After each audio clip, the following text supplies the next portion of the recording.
So we have a really big, awesome panel, which is always fun and challenging to have 6 different people weigh in. Here's how we're going to do it. I'm going to let everybody do a 30-second introduction of who you are, what's your day job, and why you're here on stage to talk about what investors and VCs really look for. And then we're going to jump right into it and hopefully have some fun. So, Monu, why don't we start with you on the far end there? Okay, my name is Monu Joseph. I run a credit fund that focuses on growth companies in Southern California. And prior to that, I was a venture lawyer and spent some time on Sand Hill. I'm Karan, Khana, and I run a boutique investment bank focused on technology businesses in the Bay Area. But I also had a very successful startup that I sold to EDS a few years ago. So I think I bring knowledge on both sides on what investors are looking for, also how management needs to address their concerns, investors' concerns. I'm Clint Nelson. Originally, I was one of the co-founders of Startup Weekend, and now moved on to Startup Labs. And so basically raised a fund, and what we're doing is partnering with local investors in different countries around the world and co-investing in early stage tech startups. So typically making 5 investments in about a month in given locations. My name is Wayne Deans, and I'm co-founder of an investment management boutique based in Vancouver, Canada. We run about $1.5 billion, primarily for wealthy individuals. Our client base is global, and we invest in anything from startups to mature businesses, anything that we think provides us with an opportunity to make money for our clients. We've been in business for 20 years. We're still around, and we're glad to be here today. I'm Kevin. You just heard a lot from me, and I'm the only non-investment person here, so I guess I'm here just to listen to these guys. Rogelio de los Santos from the Alta group. We have a venture fund, a growth fund, and we have also helped raise a fund of funds for Mexico. And I'm also here to listen, share some experiences. Awesome. Well, so we have a great kind of set of experiences, I think, on the panel. I'm going to start off with a question. I'll direct it to Rogelio and Wayne, but anybody feel free to jump in here. This is for you guys as investors, especially when you meet with an earlier stage kind of company. I've had a lot of investors tell me, they kind of make up their mind in the first 2 or 3 minutes of talking to a company as you're sitting across the table from them. Is that true? And if so, what do you need to hear in the first 2 or 3 minutes to kind of keep your attention to want to hear more? Wayne, please. Well, I don't know if it's 2 or 3 minutes, but it doesn't take long. For us, whether it's a startup or whether it's an existing business that has revenues and profits, even a public company, the single most important thing we're looking for is the quality of the people. And if I may take a couple minutes and tell you a little bit of a story on how we got to that point.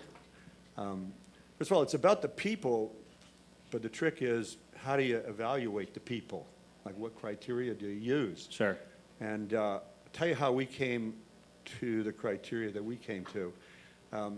Some time ago, we were hiring a new receptionist for our business, and most people would agree that a receptionist is one of the most important people in the business because it's the first person that anybody talks to. And we couldn't come to an agreement on who to hire. And we figured out we didn't really know what we were looking for. So I sent everybody in our company to their desks, and I said, come back to me at the end of the day with a list of roughly the 10 most important human characteristics that you admire in the important people in your life. And I collected them at the end of the day, and the amazing thing was that there were 7 characteristics that were common to everybody's list. And if you look at the front page of our corporate website, the first thing on the homepage are the 7 characteristics. And we found that when we're hiring people for our own business, if we found people that shared those characteristics, we would have a successful relationship. When we looked at our client list, we found that the majority of our clients shared the same characteristics. And then we began to apply those 7 characteristics to anybody who walked into our office trying to sell us their company. And it's really, really worked. And where it hasn't worked is where we've discovered we've invested in people that don't share the majority of those characteristics. Pretty simple, but So can you tell us what the 7 are? Yeah, got it on our website. Okay, go to the And all you website. guys with lots of money out there, just give me a call, and we'll invest it for you. Rogelio, how about you? Well, I don't think we're that smart to make a decision the first 3 minutes of a conversation. As I said yesterday, we tend to create a relationship with the individuals. But what I agree with Wayne, it's at this early stage, it's a partnership with not only the individual, it's really with a team. And we look for at least an individual that is willing to complement and balance a team where we have three individuals with the guy that designs the value proposition, the guy that packages it and builds it, and the guy that positions it and sells it. For us, that's the key sell where we can grow up and create a bigger company. Now, I don't like to put brands or preconceive people, but we have learned that by seeing thousands of entrepreneurs, that there are 7 different types of entrepreneurs. Also 7. Yes. Okay. It's a magic number. And I will not go through all of them, but the one that we like, we have defined it as the guts and brains. Guts and brains. Guts and brains. That's the guy. I can go deeper into that. Does he have the rest of his body or just his guts and his brains? It's only guts and brains. Well, there you have it. Well, actually, no, seriously. Tell us 30 more seconds about what that means. I mean, when you guys, how do you know it when you see it? You see it in the eyes. Okay. It's light in the eyes. It's passion, it's vision, it's integrity about the individual, and I can tell you when I don't see it very quickly. To get to that point, maybe I would need to have more interaction with the individual, just than a 10-minute or 20-minute presentation. Okay, before we go any further, does anyone else have anything that comes in 7s? Because we should just get them all out there now. Okay. 7 sins. Yeah, that's a different panel. Okay, so maybe coming down to you guys on the end here, I'm sure you've worked with a lot of entrepreneurs. Lots of entrepreneurs come to you probably in situations and say, okay, I'm ready to raise money. What are the questions you ask them to find out if they're actually ready? I guess one of the things I zero in on real quick is, in my experience, investors really focus on execution. And one of the first things I'm looking to see is whether this person projects the impression that they're going to be able to execute on the idea. And I look for a track record of it. I look for examples of it and what they've done so far. There's obviously the stuff that's, basic investor stuff. Is there, are you addressing a big opportunity? Are you defensible? All that kind of stuff. But on the people side, more than anything else, I'm looking for somebody who can, get the job done and has a track record to show that. Yeah, I mean, I'd like to add, go back to what you were saying earlier also about the 2-3 minutes. I don't think you can make a positive judgment in the first 5 minutes, but you can make a negative judgment in the first 5. I'd liken it to getting a job at an interview, very similar to how he was talking about receptionist. Somebody walks in, they have a resume, simplicity of thought, passion, guts and brains. You can get that very quickly. So I don't know if you're going to invest in that company. That can take longer, due diligence, all of that. But a negative reaction can happen pretty fast. And then you're, after that, you're just there, next 25 minutes just humoring the guy or person. Clint, I know you got, when we rode in from the airport, you guys had just come off the plane from Hong Kong or some other crazy part of the world.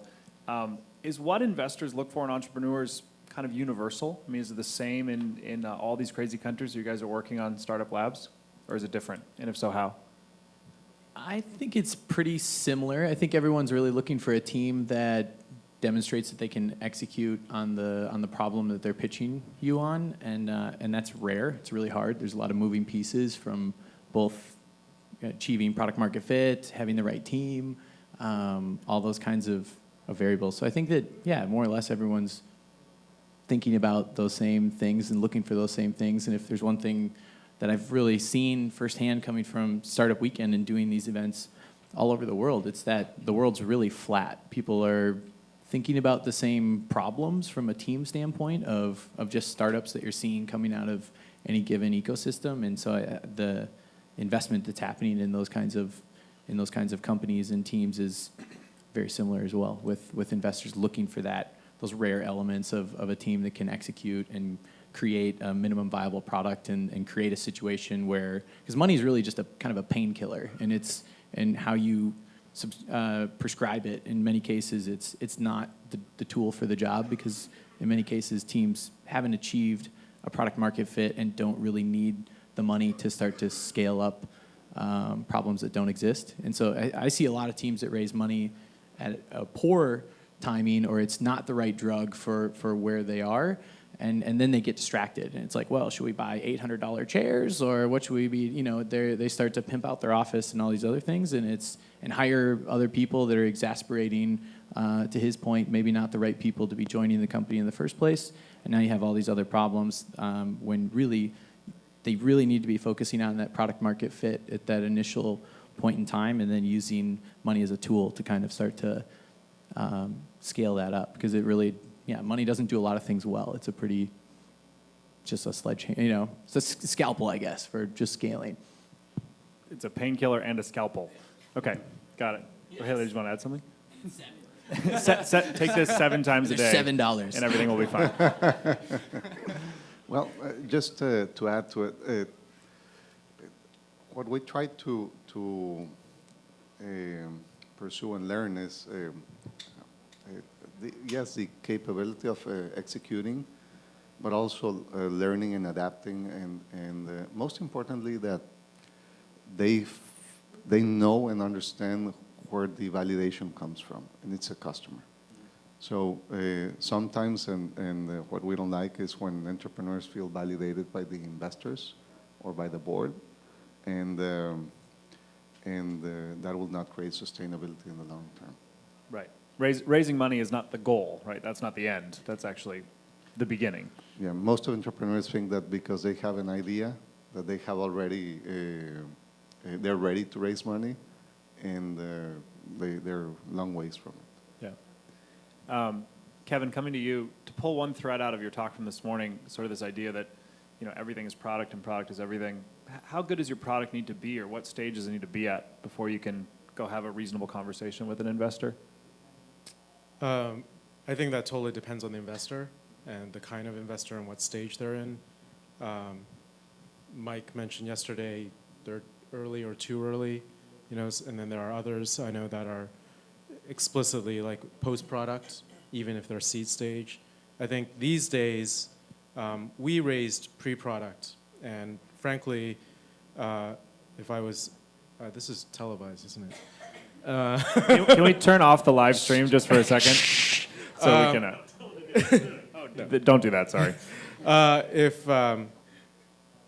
I mean, honestly, I don't have no aspirations to be on the investment side. But if I were to be on the investment side, I personally, in today's world where you can come up with at least a prototype so easily, I would look for companies that at least have something that I can play with and works. And to our credit, like, we were pre-product, but we had a prototype that was built on Keynote, and that worked for us.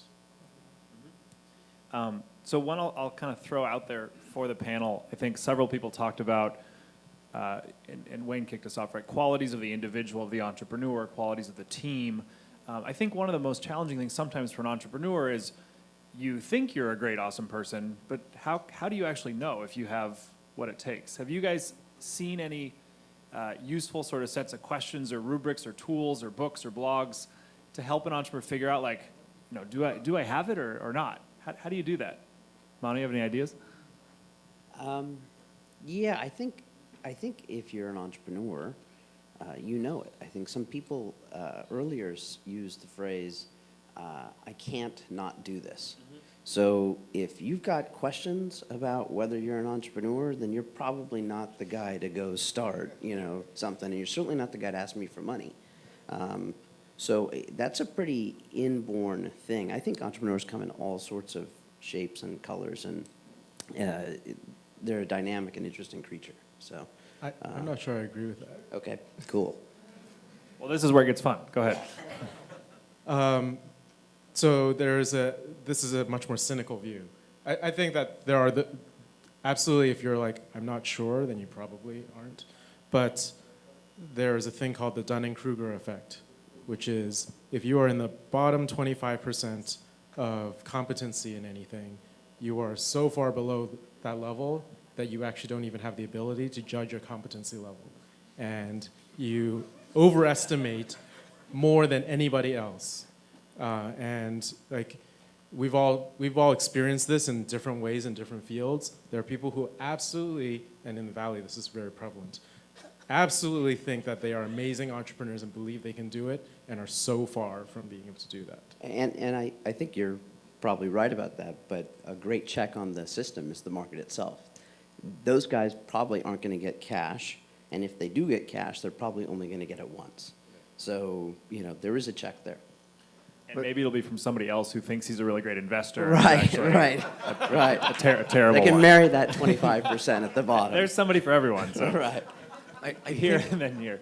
I think if you take the story away from Silicon Valley or some of these hubs that have, the entire ecosystem built up to fund companies and do all of that, some of these stories are true. I think for the most part, an entrepreneur is somebody who should focus on their product, and that has to come from within. They think of an idea, they think of a product, and they just go do it. And in India, you have to know how to subvert all the political laws and all these things. You have to really be a Kickstarter, almost have to bend the law a little bit. In the US, you don't have to do that. But whatever challenges that you face, you have to overcome them, whether it's funding or marketing or product. And that, I think, is really what defines the entrepreneur. Does he have the passion and then obviously the intelligence and all of everything else to come through with it? But unless you have that, I don't think, then you're just raising money, to your earlier point. Wayne? I don't know how you identify someone who's a good entrepreneur, and I'll give you an example. I didn't know I was an entrepreneur till I was 46 years old. And how did I find out I was an entrepreneur? Well, I got kicked out of my job. I needed to do something. And I didn't want to go work for a big company anymore. So I started a company, and it turned out to be successful, an investment company. But I didn't know. I didn't know I had the skill set. And I find it very, very difficult to identify the skill set in somebody else. What we can do, getting back to the earlier point that I was trying to make, is I can certainly observe those simple human qualities in people. And our experience has been if people have those qualities, a high level of personal integrity, things like that, you're starting to back the right people, whether or not they're natural entrepreneurs or not, right? So, And the best moment to learn about it, and that's a tool the investors have, is when you plan for a crisis inside the company. And you understand during a crisis how they behave, how they prioritize.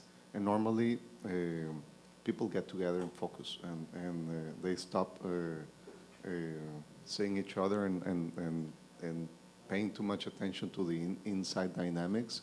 They focus on the task and the objective, and we managed to create those crises in different companies.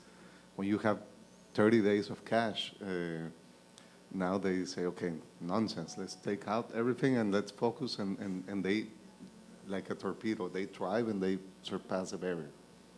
Yeah, I think it is times of crisis oftentimes that really can show your true entrepreneurial kind of stripes, right? I was talking to an investor. That's when you get the best or the worst of people.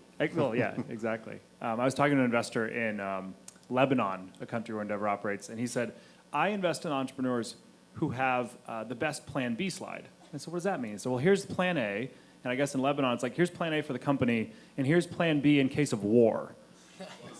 And you're like, seriously? You're a tech startup. Like, that's got to be a slide in your deck. Yep, that's got to be one of the 10 slides. So, okay, so just going around a little bit, how many people on the panel have ever actually sat, I think Wayne just brought this up, but sat on the side of the entrepreneur, kind of in those shoes on that side of the table and raised money? Okay. When you guys did that, what's the best advice anybody gave you about that process, that sort of after the fact you were like, yeah, that was actually the most helpful thing somebody told me? Anybody want to start? So I'd say I've raised money 3 times. So once for Startup Weekend, once for kind of a large events company, and then again for Startup Labs. And in all 3 cases, I never pitched, and I just focused on product, built something. And actually, in the case of the Kauffman Foundation, the really short, good story, Andrew was the founder of Startup Weekend, tried to sell it to the Kauffman Foundation for $100,000 in 2007. And in 2008, Mark and I were just working away. We didn't even know who the Kauffman Foundation was.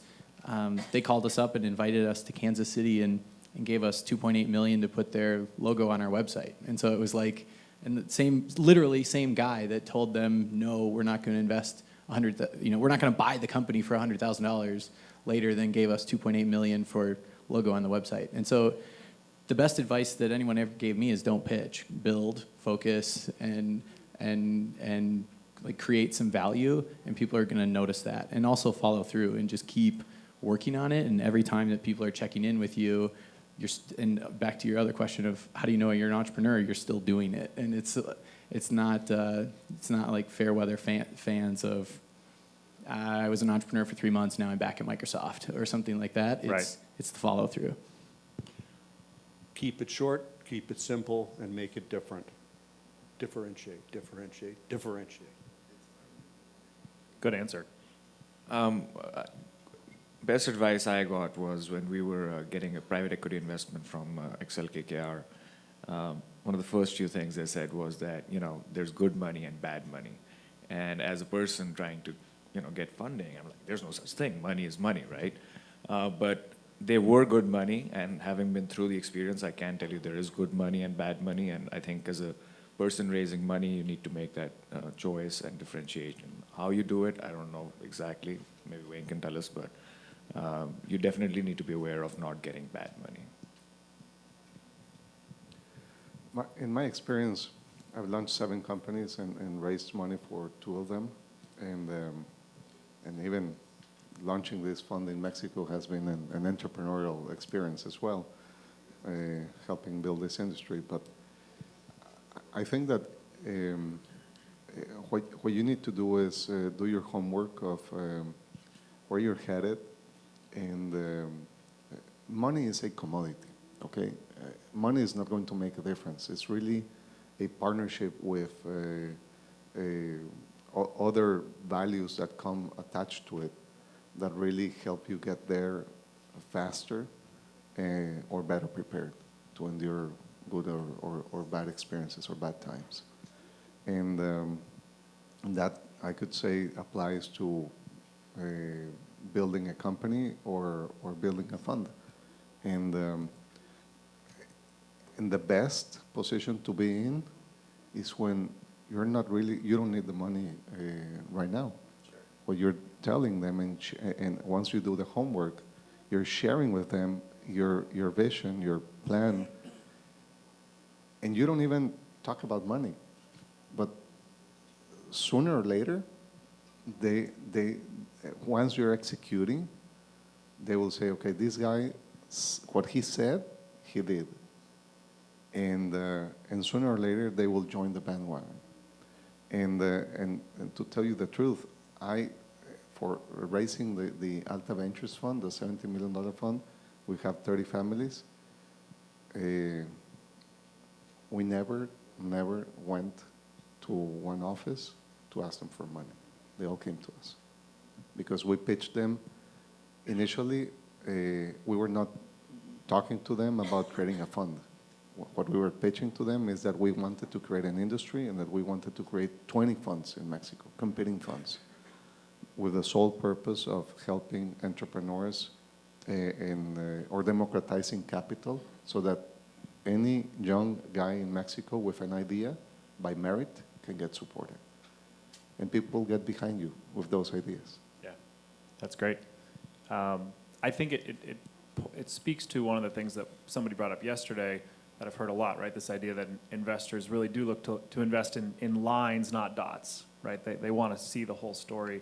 Another version I like is, they invest in the film, like the video, not the snapshot, not the photo, right? So that's kind of the YouTube, not the Instagram, but Instagram also probably a good investment, I guess. So that's actually probably relates to one of the advice that I got was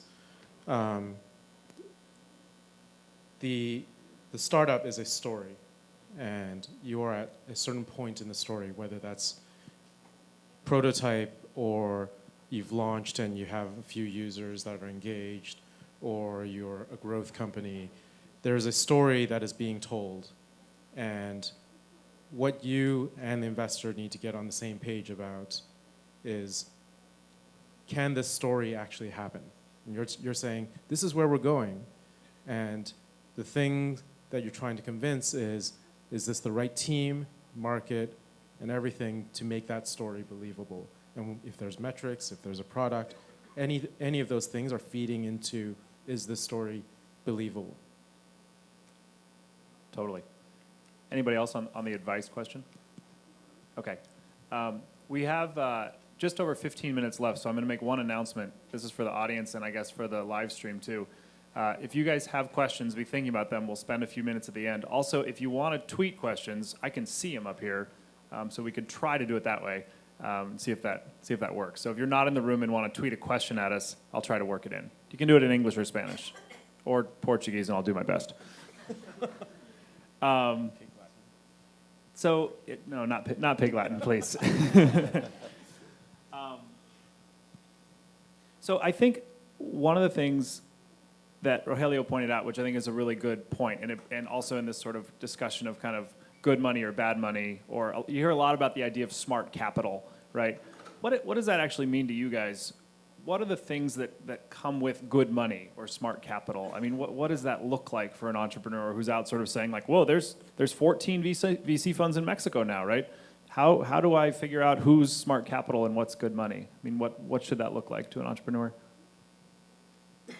And that's what I said. I don't think I have the ability to tell you what those things are. I can tell you my experience was good because they were true partners. So I think maybe that's one thing you can take away with it. Also, I think if you're looking at being a partner, then just like you can, the investors looking at their characteristics, what makes them a human, they can look back at the investors and say, can I get along with this person? Not just because they have money, but also if they'll be a good partner. So I think sharing values, sharing the same integrity, having those common qualities between both the investor and the person pitching the idea is very important, because that when there's a crisis, if everything's going good, everything's going good. But when there's a crisis, everybody retreats into their primal mode, and those need to be shared between the partners, and I think that makes it smart capital in the longer run. There are additional factors, but I think that's the most important one. Wayne or Kevin? Yeah, I'll give you an example of, I agree with you completely. It should be a partnership. And if it's a partnership and you have mutual respect, we for the management team that runs our business and they for us, then we're more likely to have a really positive experience. I'll give you an example. We invested in an early stage nickel mining company back in 1995. And we're building this nickel mine in partnership with these really great mining guys that were running it for us and building it for us. And in 97, 98, we hit that Asian crisis, and demand for metals and metals prices just dropped like a rock. The nickel prices went down to about $2 a pound, and nobody was making any money. The value of our company, which had become a public company by then, went down to about $100 million. And they needed money to keep expanding, because they were barely breaking even with the shitty nickel market. And we liked them, felt we were partners with them, and we provided them with debt capital to keep them going, and debt capital with warrants, and then we did a convertible for them and kept them going. And they built and built and built and built, and a company that was worth about $100 million in 1997, they sold it to Norilsk, the largest nickel mining company in the world, for $6.6 billion in 2007. So the point is, it was a partnership, right? with mutual respect, and we didn't abandon them, and they didn't screw us when times were tough. At the end of the day, they made a fortune, and our investor and my investor clients made a fortune. Yeah, sounds like in the end you made more than a nickel. Yeah. We love nickel. And, you know, just to further the story, we've started another nickel mining company with these same guys. They're not going as good as the last one. This time the goal is to make a dime. 7 cents. Yeah, 7 cents on the dollar. Kevin? Yeah, I mean, we raised not that long ago, and we really went through this. Really, it's not actually different from hiring a person. You're interviewing each other, and there's value that each of you are providing to each other. And what that means is you do the same things you do for interviewing a person, which is look up references, talk to people who have been in tough situations with that investor, and look at how they treated those situations. And this is where a network is really helpful, because if you ask the investor to hand you references, then you're like, well, I don't know. Like maybe they're just handing like good situations. But if you have a good network of people that can tell you, like, I've had this person as a reference and this person is great, that's incredibly helpful. And we actually had two investors that we were considering seriously, and even ended up setting up a formal debate between two of the founders just to go through all the pros and cons. Like, here's the data that we have from our friends on this investor and this investor, and if this happens, this is likely to happen with this investor, and if this happens, these people are likely to re-up and help us bridge the round, or they've got our backs. And those kinds of discussions were really crucial in figuring out who to go with. Did you live stream the debate so the investors could watch it? We had a terrible, we had one of those moderators that didn't ask any questions. And He just told bad jokes the whole time? Exactly. Was that the problem with the moderator? There were a binder of investors. Got it. So one of the things we wanted to drive out on this panel was, what do investors, and particularly what do VCs really looking for? I think we've heard a lot of good comments and a lot of stories and examples about the individual, about the entrepreneur, about the team. How about on the business side? When you guys kind of think of a typical venture capitalist, and this could be Silicon Valley or it could be a context like Mexico, what are two or three things they really need to see in the company to get excited about it? Is that the market? Is it the product? Is it, what on the business side? What are people looking to invest in? Yeah, I think it's fair to say that one of the most important things is the size of the opportunity. It's just it's a premise question. If this works, are we all going to do very well? And if the answer is if everything works and we're all going to do okay, then let's just all save a bunch of time and move on. So I would say that's absolutely one of the first things. There's 100 things that follow it, but that's a premise issue. For us, it's, or in my experience, is first is the team, the individual, and it is what it is. I'm not going to change them, and I have to learn about them and understand if I can marry them in this partnership. The second is the market, the pain. How big it is it a mosquito bite or a shark bite? No? And how real is it, and if it will spread quickly inside the same customer or different customers. The third is where we could help a little bit more. That is the product or the technology behind it. And what we do is we have a mechanism to identify on very early startups what is the right product and attributes to monetize that market pain. And then after that are the momentum, the deal, and definitely I would say the window of opportunity to execute. Other thoughts? Okay. So rolling forward, this is kind of a fun one. We'll see where we get. So you guys are all now investors in my new venture capital fund. I just gave you all checkbooks of $100 million, and there's a whole set of teams out here pitching you. And you have a bunch of ways of evaluating them and rubrics and things, but at the end of the day, you kind of figure out, okay, this group is basically, these guys are this team of men and women. These are A people, but they have kind of a B idea, right? And then this group over here, these are kind of like B plus people, but they really have like an A idea. Who gives their money to the A team with the B idea? By show of hands. And why? It's people. I'd say the B idea will probably pivot a number of times with A people, and they'll figure it out. First of all, I don't think I'm capable of determining the A from B ideas, but I think I can determine the A from B people. Yep. Like some of the ideas that I thought were pretty dumb turned out to be pretty damn good. You guys, the green construction company I invested in, because that was a really cool idea. Wrong people, didn't work. I would say it's easier to change the idea than the people. Sure. And so, if you're going to give me two variables and one actually can move, that's how I'm going to make my decision. I like to liken it to getting the right people on the bus and then figuring out where we're going. If you have the right people on the bus, you will get there. So if you go back to your old adage, your adage about the film versus the snapshot, if you have the right people, every successful companies will go through 3 or 4 iterations before it gets to the wow factor. And so if you have the right people, you can pivot, you can change, you can keep writing the story and get there. Mm-hmm. Okay, we're going to play just a little bit of true false. You guys ready?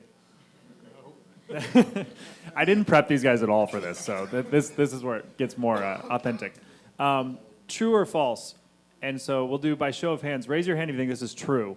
It's possible for entrepreneurs and investors to be friends. Okay, that's a very politically correct answer. Moving on. Maybe I'll change it in a year. Your question was possible. If you said, do we have to be friends, then it would be false. Is it likely, though? I mean, that's a good question, right? Are you friends with your VC or not? Well, there's a difference maybe between friends and respect, right?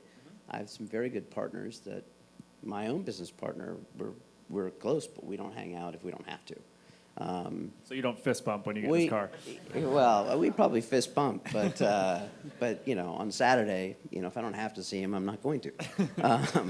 He's watching, by the way. Yeah, I know he sure. is. Okay. Right.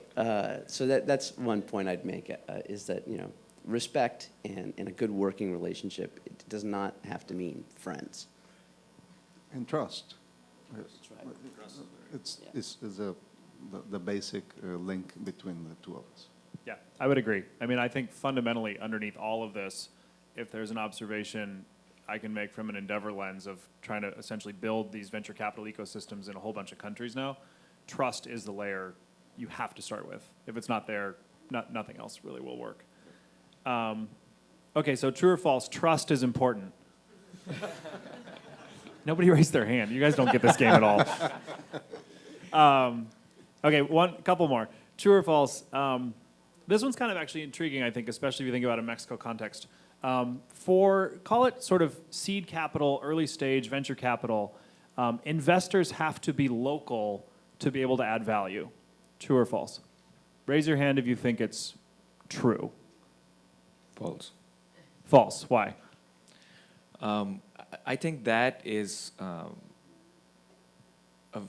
something that's just become very normal, that you should move here or we should move there or you need to have an outpost. I think for really good funds to make the best money, they have a thesis, but you can't both have a thesis on style and substance and geography. So if you try and mix all of those up, I think then you'll end up making bad mistakes. If you're only going to hire the guy in Silicon Valley or in Los Angeles, and you want to have it in this technology, and you want the right people, it's not going to happen. So you'll have to give up somewhere. I think it's easier to give up on geography than anything else. I would. Interesting. Anybody else? We explicitly have one of our investors. Excuse me. One of our investors is in New York. Explicitly, we picked them because they were in New York, because we wanted different perspectives. We try to walk that line a little bit, and so it's with Startup Labs, we're always working with local investors in a given place, and we're kind of the element that's based in like seat 23 on Virgin Airlines, and so, or whatever. That's how you mail Clint a letter, actually. Exactly. You just address it Yeah. to Virgin. Yeah, They just drop it off at an drop airport. it off at gate like A6, and I'll get it. But yeah, and so we try and do both a little bit, because we know that if so far we've done made investments in Turkey, Taiwan, Mexico, Vietnam's coming up, Malaysia, the Philippines, and I don't know, a couple other places.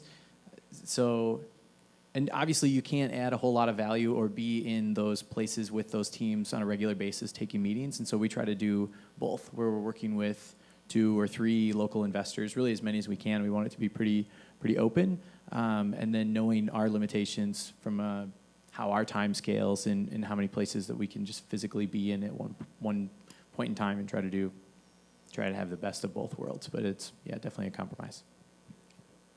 We've invested in a lot of places in the world where we're not local, but as you say, we rely on the teams that run those businesses and assume that they have the skill set to deal with that local political and economic environment on our behalf. And, you know, we try to have some understanding of where we're investing. Like if we're in Africa, we know that Botswana is the Switzerland of Africa, and we've always had a great experience investing in Botswana because the rules and regulations are pretty well understood, and you're not going to get screwed by local governments. There's no bribery going on, any of that kind of stuff. But so I don't think you have to be local to be successful. You can do it through your teams. Rogelio? It all depends. This is your chance to say you have to be Mexican to invest in Mexico. Well, No? My thesis for launching this fund in Mexico, most of the other funds that have invested in Mexico have been from the outside, and they all like to have a local team in place. My thesis was totally different. I said, well, if I want to build a platform, I need to have deeper roots, and as I shared yesterday, having a base of these 30 families helps us be smarter, and I can rely on the relational capital and also on all of the distribution and commercialization infrastructure that these guys have. Right. So that helps me a lot, but it depends on the deal, and it depends on your investment thesis. For our case specifically, because we're investing in companies, even if they're abroad, that they will have a big impact in Mexico and from Mexico to Latin America, it makes a lot of sense. And it's still a test if they will follow on future funds, but it will all depend on results. But so far, having them as LPs and giving them a role in our monthly meetings, and I've had opportunities where the same day the Mexican Association of Private Equity has the event and the companies that are pitching there to all of the private equity and venture capital funds of the country, the CEOs of those 5 companies, 2 of those companies are in presenting to us that same day, and the CEOs decide to come and pitch to us and not to 40 groups. So because the moment they're pitching to us, they're already getting clients, very big corporations as clients. They're already getting, when we see a deal, I'm talking too much about this, but it's really, it's not about the money. It's how can we build this, help this entrepreneur build a very big global company with all of the infrastructure that we have access to. So taking that last idea and actually taking a question that did show up on our board here, thinking about building a very big global company for you and for the rest of the panel, how concrete, how clear does the exit opportunity need to be before you're willing to invest? Does there have to be a clear plan of like, this is where this company will exit, or this is who buys it, or this is how the exit looks? Yes. Yes. Yes. Clint, how about you? You're investing in super early stage stuff all over the world. Does the exit opportunity have to be clear? No, and for me, I would say what's more important is, can someone build a sustainable company? And especially in a lot of the places that I'm going to, that ecosystem just doesn't really exist. And so that conversation's unrealistic from the beginning to say that, Google or Microsoft or somebody's going to come to Vietnam and buy XYZ. And so I'm kind of taking more of like a Warren Buffett approach to early stage startup investing, where it's like, You look kind of like Warren. exactly, like, are you creating value? That joke didn't and, work. And are you monetizing? Yeah. And it's just, I'm really interested in seeing teams that can generate cash, and it's at some point, because back to the point of raising money is a painkiller, and ultimately the real drug that everybody wants and needs is revenue, and that's also the reason that you would get bought. Nobody's ever going to buy a company that is requiring another $10 million of investment every year. Go ahead. I'm sorry, but I agree that let's go to this point deeper. The contraction or the correction that the industry is having in the U.S., the VC industry, is because a lot of money has been invested into things that are not profound in value and that are not they're not creating companies that will persist in 20 years from now. So that should be the vision. But the reason why those $30 billion that are being invested are shrinking or are being concentrated on the top tier or top decile funds is because it has been shown that only the guys that have exits will have a follow-on or investors behind them. So it's really important to have at least a path to an exit, either with your own LPs or with strategics down the road. It's very difficult to have it secured from the time you're investing in, but it's tied to your thesis. And that's how it should be. On behalf of the entrepreneurs, I think I'd like to say that when you're building a company, you need to have that vision. So maybe not from an investor standpoint, and not maybe a clear-cut path to who's going to buy you, but I think if you really want to create something of value for yourself and for your investors, you almost always have to be ready to sell or ready to exit, and you have to think that way, because I think that mindset brings a lot of value. I see a lot of companies that can do a lot more, but their founders are just not thinking big, or they don't have that clarity or that vision in mind of what they're going to do with it. So I think that's something also that investors look at. So not knowing where it's going to end up, but always being ready to end up somewhere good, and having that vision is very important. So we're coming to the end of our time. I don't know if I'm looking for guidance here from Robin or. There's one more question. Let's take that one. There's a magic question on the board. Startups should focus on making money from the beginning, since the beginning of time. Yes, I don't know. Well, actually, that's a good question. So focus on revenue early, or focus on really building a product in the hopes that you can get somebody to help finance that? Rogelio. Focus on business model. Focus on business model. Understand it and making sure that that it's going to be monetized. Kevin? Definitely have thought about it. You have to have thought about it. It's not like, oh yeah, make it and people will come and then we're going to make money by doing something. Doesn't mean you have to be making money in the beginning, and doesn't even mean you have to have exactly the right answer. In fact, just as the product is going to change, the way you make money may change too. So you have to know your options of like, this is one way we might make money. This and this and this are also ways we might make money, and we don't know which one, but it's good that we have multiple options. Go ahead. Wouldn't it be We'll go nice- down the row. Wouldn't it be nice if you could start by making money? It just doesn't work that way. And I think you have to be patient with that process.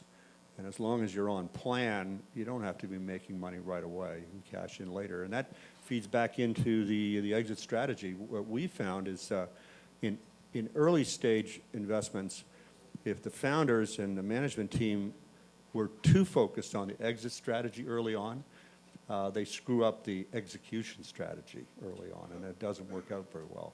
That's a good point. So I'd say, like, should founders focus on making money from the beginning?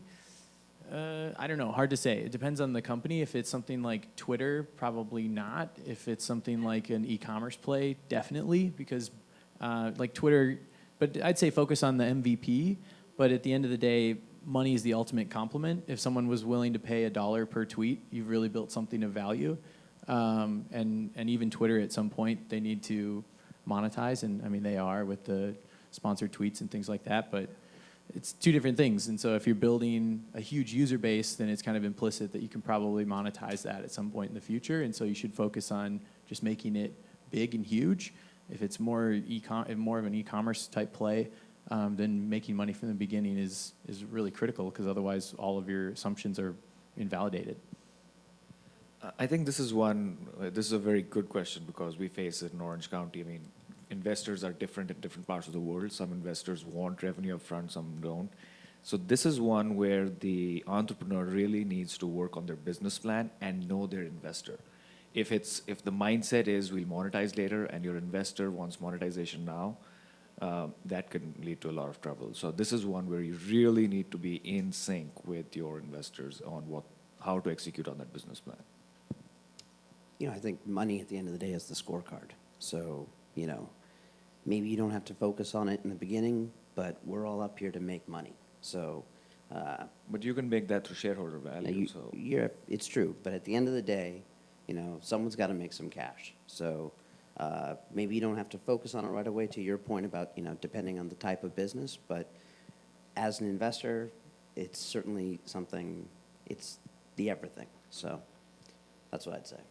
Well, I promised that this panel would feature one last question. Oh, and here we go. What does it say?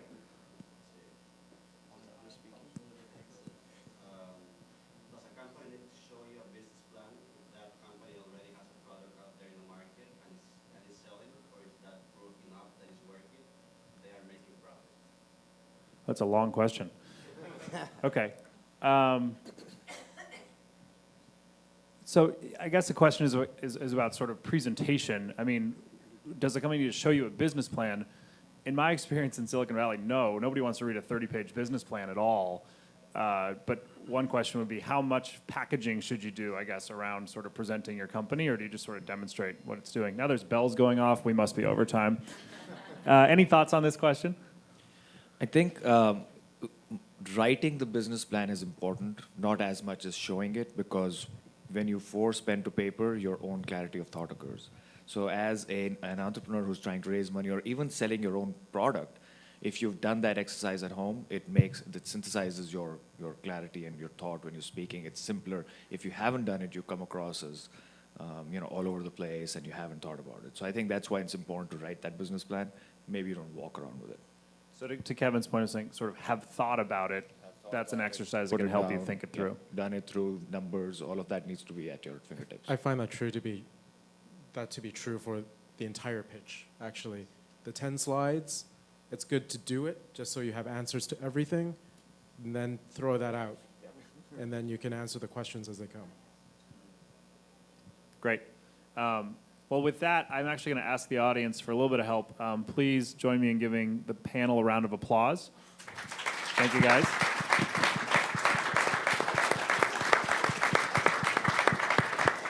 And I think most of us are here for the next couple hours, the rest of the day. So if you have more questions, we'll be around. And I didn't do my homework. What happens next?